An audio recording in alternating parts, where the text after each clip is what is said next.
welcome to Amplify, a micro podcast for macrocosmic creators. I'm your host, Karen Curry Parker.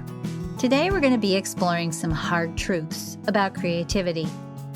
Being creative has nothing to do with what you produce. I'm going to say that again because it's so important. Being creative has nothing to do with what you produce. That means it has nothing to do with the quality of what you produce, whether you produce anything, and certainly it has nothing to do with all of the social accolades we give someone when they're prolific. Being creative is about, being creative. According to the dictionary, one of the definitions of the verb to be is to exist or live. So if we redefine being creative, it means to exist creatively or to live creatively.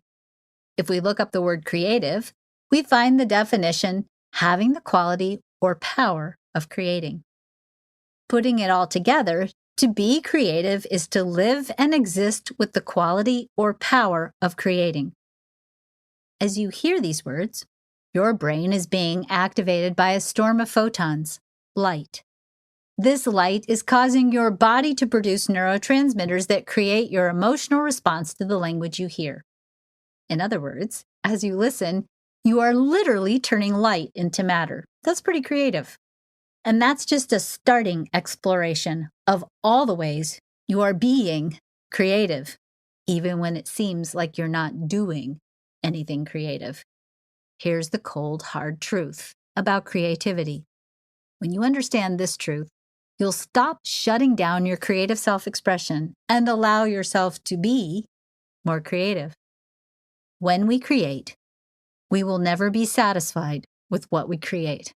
Not because our creative offerings aren't good, but because being creative means you're driven with a kind of vital, ferocious burning at your soul's center that ignites everything it touches. Once you finish a creative offering, or sometimes even when you're working on your current creative contribution, you're going to be on fire for the next thing, which will probably be an evolution of your current thing. And you'll stay hungry and on fire for what's next and what's next and what's next. And what you just creative will no longer be enough, leaving you, as a creative, feeling somewhat perpetually dissatisfied and hungry. How many times do we let resistance rooted in our dissatisfaction with our creative offerings stop us from allowing ourselves to create more? We think our creative dissatisfaction is a signal that we're not getting it right, or that our creative offering isn't enough. What if it is enough? What if your self-judgment and dissatisfaction is simply a symptom of being on the evolutionary edge of your creativity? I'll end today with a quotation from the choreographer Martha Graham. No artist is pleased. There is only a divine dissatisfaction, a blessed unrest that keeps us marching and makes us more alive than the others. May you march with blessed unrest this week. What's the next right step for you getting your creative contribution out into the world? You can find us at gracepointpublishing.com. May your voices gain strength. May your vision stay clear and strong. May your creative fire spark change in the world.